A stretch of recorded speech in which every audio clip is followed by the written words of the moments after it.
Hello students, welcome to online class of Geography of class 10. This is the second class of your chapter number 4, Agriculture. In the previous class, we have already started that why India is considered as an agricultural country. We started with the types of farming. I discussed about the primitive subsistent and intensive subsistent farming. The topics that I am going to discuss today is related to about the features of commercial farming, features of plantation farming and cropping pattern. Now let us start with the first topic, that is features of commercial farming. Now by the term commercial, obviously it clicks in our mind that basically the farming is not subsistent in nature. That means the produce that is there in this type of farming, it is not there for the self-consumption.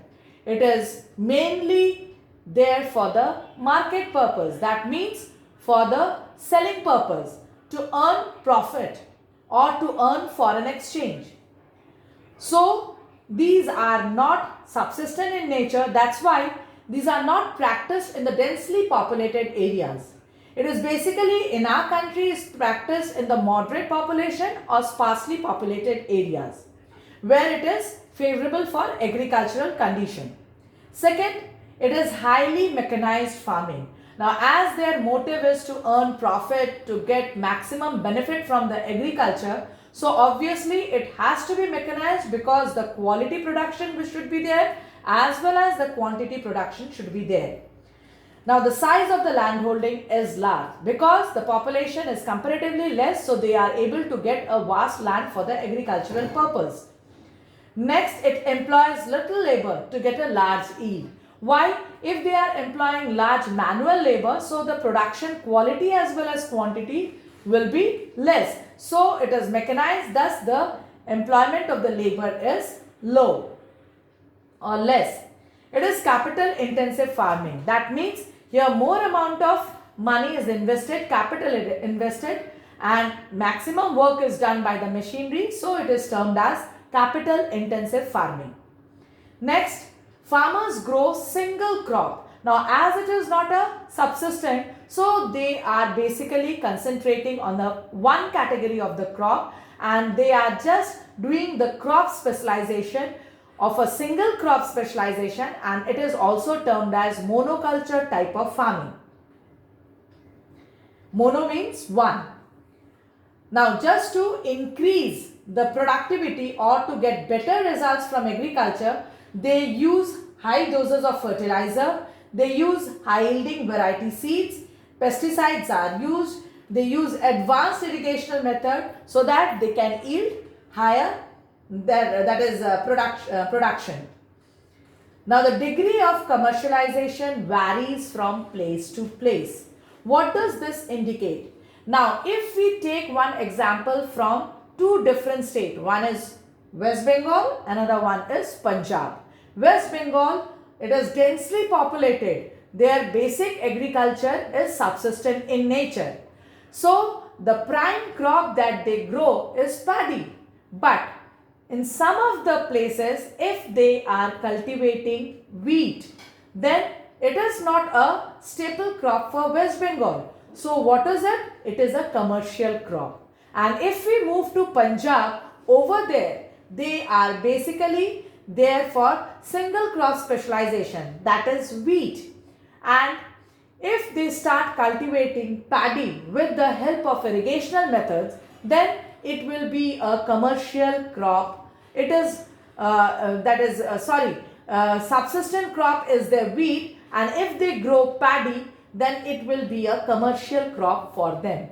So according to the place, according to the climatic condition, according to the demand of the people, the commercialization of crops vary from place to place. Now here yield per hectare is low, but per person it is high. But high person. One word is missed out over here. Very sorry for that. It is but high per person. Yield per hectare is low. That means according to the size of the land, according to the size of the land, the production is low. Why? Because the area of the land is too vast. So the production is low. But the labor that are employed, they are less in number. So according to the labor, the production is high. So yield per hectare is low, but per person it is high. That is the meaning of this statement. Next, the agriculture is mainly profit oriented. So hopefully now the features are clear to everybody. Now next, I am going to move with the next type of farming, that is plantation farming. Now plantation farming is also a type of commercial farming.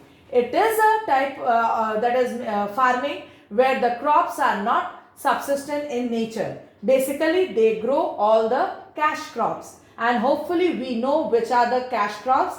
Banana, then spices, then it is their rubber, then somewhere it is sugar cane. There are some crops which are considered as a cash crop, that is not a subsistent crop. Now the features. First of all, let me define what is plantation farming. Now plantation agriculture is a large scale specialized commercial farming of a single cash crop. Here it is cash crop. Tea, coffee, spices, all these are cash crop on estates. A large stretch of area that is there for the plantation is termed as estate or plantation, and it is also known as factory farming. Now why plantation farming is considered as a factory farming? Because agricultural work and the industrial work goes simultaneously. I'm just explaining by giving one example. Hopefully you have been able to visit tea estates, or if you are not, you have seen the tea plantations. That is the area, the slopy areas are there to grow the tea bushes. Now after that, the tender leaves have been plucked out by the manual labor. Then nearby the areas, they are having a level land where they just spread out the tender leaves for drying purposes. After that, they processed it, they package it, and from there they send it to the market for the selling purpose. So what is it? They are doing the work of agriculture and they are doing the work of industry simultaneously in a same stretch of land. That is why it is also termed as factory farming. Now the next feature, basically the plantation farming in our country was introduced during the colonial period, and that was basically for their profit motive or for their own benefit. So plantation farming was introduced by the European skill and technical methods that are basically used on the plantations, and still we are following those techniques. Plantation farmings are generally large and are known as estates. Next, migrated labor is used on plantations as they need cheap labor for their profit motive. Just giving a best example, if we are going to Darjeeling Hills and we have seen over there the tea gardens which are present over there, the laborers that are engaged, especially the women folk are engaged over there for the plucking of the tea tender leaves of the tea bushes or the tea plants. And the women folk, those who are engaged, they are not the Indian folk, they are basically coming from Nepal. So why do they engage the migrated labor? Because if they are engaging our own labor, they have to pay more wages for that, and if they are employing migrated labor, that they can pay less to them, so their profit will be success, or their motive will be they will be able to receive their motive of profit earning. Next it aims at high yields, large quality production and a large output for export, because basically they are commercial in nature. Scientific methods, machinery, fertilizers are skillfully used to achieve the best results. Final products are carefully processed and standardized to meet world demand and specification. And where do they do the work of processing and standardization? on the same estate, on the same plantations. Most of the estates have been established by clearing the forest. Why? Because they need a vast stretch of area where they can proceed with the work of agriculture and industrial purpose. Next, as I said, after doing the packaging, they have to send those packages to the markets. So they should have well developed transportational and communicational facilities that easily they can send the products for the selling purpose to fulfill their motive. So these are the basic features of plantation farming. Now just see the cropping pattern. Now we have seen that our entire country is having different type of physiographic divisions. Even our country is having a different types of climatic, that is the weather conditions and the what we can say the geographical condition, and every crop requires a ideal or a specific geographical conditions. So by seeing this, the entire year, we term it as a agricultural year. The entire year is divided into 3 seasons. Now, due to this environmental conditions, the entire year is divided into 3 cropping seasons. Now, what are those 3 cropping seasons?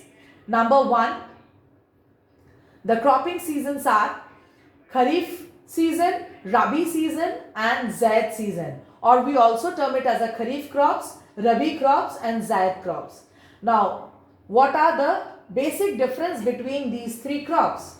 The sowing time for the Kharif crops during the monsoonal period, that is June, July, and when the monsoon is retreating, that is they start retreating from the month of October, November, the Rabi crops are being sown, and during the months of February and March, the sowing time is there for Zaid. Harvesting time, it's September, October for the Kharif, April to June is for the Rabi and April to May is for the Zaid. Climatic condition, Kharif needs warm and humid climate, Rabi needs cool and dry climate, Zaid crop needs warm and dry climates. Now sources of moisture supply. Basically the rainy season or the southeast monsoon supplies the moisture to the cultivated crops. We need the irrigational help, but the main source of moisture supply is the southeast monsoons, or what we can term it as a southwest monsoon. Rabi crops, that is western cyclonic disturbances, basically gives the winter rainfall, and Rabi crops are very much prominent in the states of Punjab, Haryana, Uttar Pradesh. So they are getting the influence of western cyclonic disturbances, and that is why they get the moisture from these disturbances. And Zaid crops, where the climatic condition is warm and dry, with the help of irrigational water, the crops are cultivated. The major crops grown: rice, cotton, sugarcane, jute, maize, etc. Wheat, gram, pea, barley, mustards are the main Rabi crops, and all the melons, cucumber, gourds are the Zaid crops. So this is related to today's topic, means the today's class. I have not given any sort of questions, any sort of worksheet for this class also. Let me proceed with the classes. Afterwards, I am going to proceed with the worksheet. And whatever the worksheet that we have submitted, I have nearly completed the rectification. There are many, those who have not yet submitted their work. Please submit, because if you are not submitting, you will not be able to get your internal marks. And if you are having any doubts under this section that I have explained today, just mention it in the comment section, and thank you for following the class.